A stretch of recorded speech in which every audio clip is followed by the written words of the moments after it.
Clairement. Nous verrons bien quels seront, est-ce que ces engagements seront tenus. J'aimerais qu'on aille dans le détail. J'ai évoqué dans mon introduction ce qu'on appelle la guerre des rails, Monsieur Mahfoud Kaoubi. Il y a aujourd'hui deux grands projets dans ce domaine qui s'affrontent sur le continent africain. Le projet euro-américain, l'Obito, de la Zambie à la RDC, et donc le projet chinois, le Tazara, qui part de la Zambie vers la Tanzanie. Pardon, de la RDC à l'Angola, pour le projet européen. Et donc, voilà, ce sont des corridors, comme on disait tout à l'heure, des corridors pour faire sortir finalement les minerais, notamment le cuivre et le cobalt africain. On parle de 1700 km et de 1800 km. Ce sont de grands projets. Pour le projet chinois, c'est quelque chose qui existe déjà. C'est une voie ferroviaire qui existe déjà et qui va être donc réhabilitée par les Chinois. Est-ce qu'on peut parler dans ce cas-là de projets structurants pour l'Afrique, transformatifs pour les économies africaines, ou est-ce que ce ne sont que des corridors pour transporter et faire sortir donc ces minerais importants? C'est selon, ça pourrait être l'un comme l'autre. Maintenant, ou les projet, deux. Voilà, ça pourrait. Donc, les deux premières puissances économiques dans le monde, donc la Chine et les États-Unis, donc s'ils investissent dans le domaine de l'infrastructure, c'est certainement, pour rentabiliser des investissements et employer des entreprises américaines ou chinoises, parce que la réalisation de ces infrastructures est à 90% faite par des sociétés des pays concernés et souvent l'exclusion de sociétés africaines en dehors de la main-d'œuvre d'exécution employée dans des conditions très défavorables. La deuxième des choses, c'est pour que ça soit des véritables corridors, c'est-à-dire pour que autour de ces deux artères, de véritables industries soient bâties, soient construites. Donc c'est aussi la volonté et la vision des pays africains. C'est pour ça que je disais tout à l'heure, le paradigme devrait changer. Ce n'est pas de l'aide que l'Afrique attend. L'Afrique doit être capable de construire des stratégies qui pourraient faire sortir des projets rentables, qui soient justifiés par des plans d'investissement, des stratégies de développement, et tout cela ne peut se faire sans stabilité institutionnelle, sans durabilité des plans de développement et sans, je dirais, cohérence entre pays africains.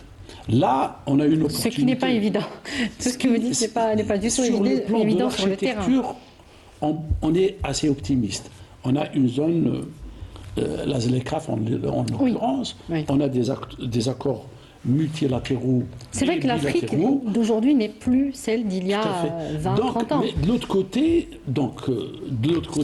il y a d'un côté une architecture qui nous pousse à l'optimisme, et de l'autre côté, il y a de l'instabilité et des retournements de situation qui font de l'instabilité le dénominateur commun entre les différentes régions de l'Afrique. Et cela se répercute par cette logique qui fera de ces investissements soit des voies d'acheminement des approvisionnements vers la Chine ou les États-Unis, ou ça fera de ces deux voies, des projets structurants pour les économies africaines. Vous vouliez ajouter quelque chose? Non, je voulais juste dire qu'on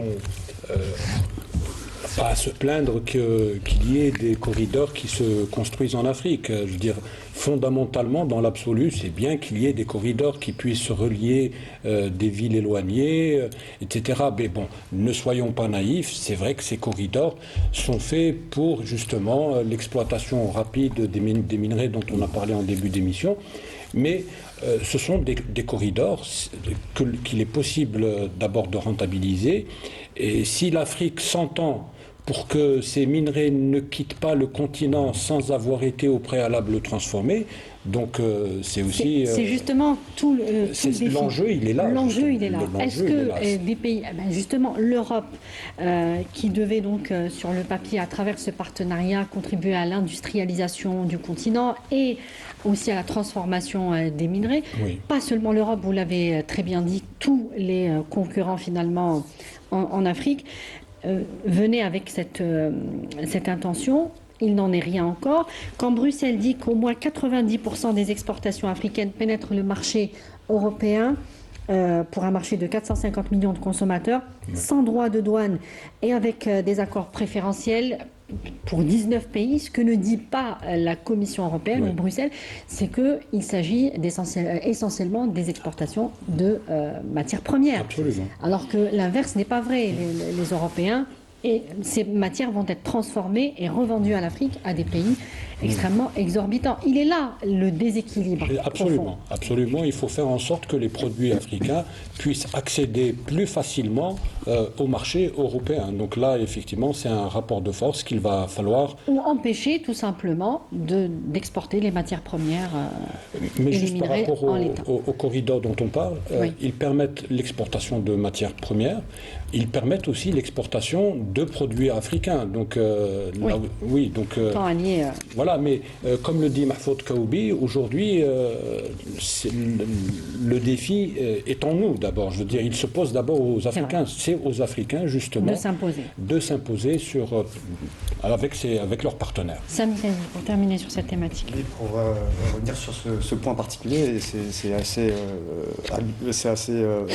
marquant, les propos de la Commission européenne, quand on sait que certains produits africains de l'agroalimentaire sont savamment étiquetés pour ne pas pénétrer le marché européen, mais ça c'est un autre débat. Pour revenir aussi à cette question des corridors, il y a beaucoup de critiques des sociétés civiles africaines quant à ce point focal et important qui n'est autre que l'Europe que l'Europe pense plus à ses intérêts qu'au développement du continent africain. Donc là, c'est une problématique qui a été soulevée notamment lors de ce sommet par plusieurs mouvements des sociétés civiles africaines.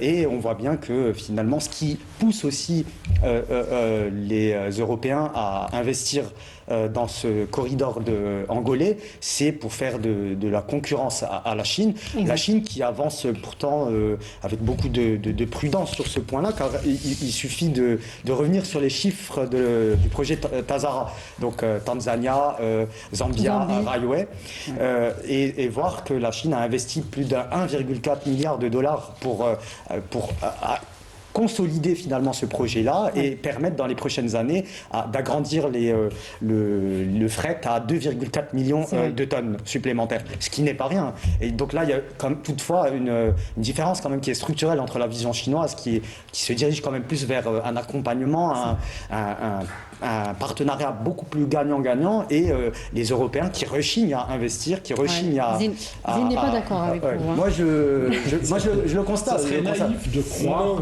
Non, bien sûr qu'il y a cette logique des intérêts. Toutefois, sur le terrain, il y a quand même une différence qui est notoire. C'est-à-dire des Européens qui rechignent à investir ou qui vont choisir certains segments et qui vont être... C'est pas faux. Et qui vont être beaucoup moins friands de partager les technologies. Oui, ça c'est un fait. Les deux corridors dont on parle confirment la guerre âpre que se livrent les pays autour des ressources de l'Afrique. Ils sont tous dans des logiques similaires. Après, c'est vrai que la Chine a une puissance de feu, aujourd'hui une puissance financière, que les Occidentaux Alors n'oublions pas à... effectivement que l'Europe est en crise. D'ailleurs aujourd'hui le principal prêteur de l'Afrique, le gros de la dette africaine est détenu par les Chinois. Après il faut voir aussi ce que les Africains exportent vers la Chine et ce que la Chine exporte vers l'Afrique.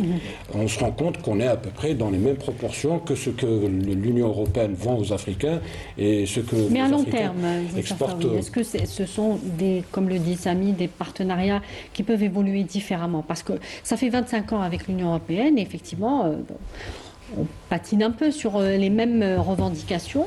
est-ce qu'avec d'autres partenaires, ça peut évoluer différemment? Oui, C'est mais peut-être un peu ce que voulait dire Samy. Oui, moi je pense que c'est aux Africains de faire jouer, disons les choses simplement, faire jouer la concurrence. Oui, j'avais raison.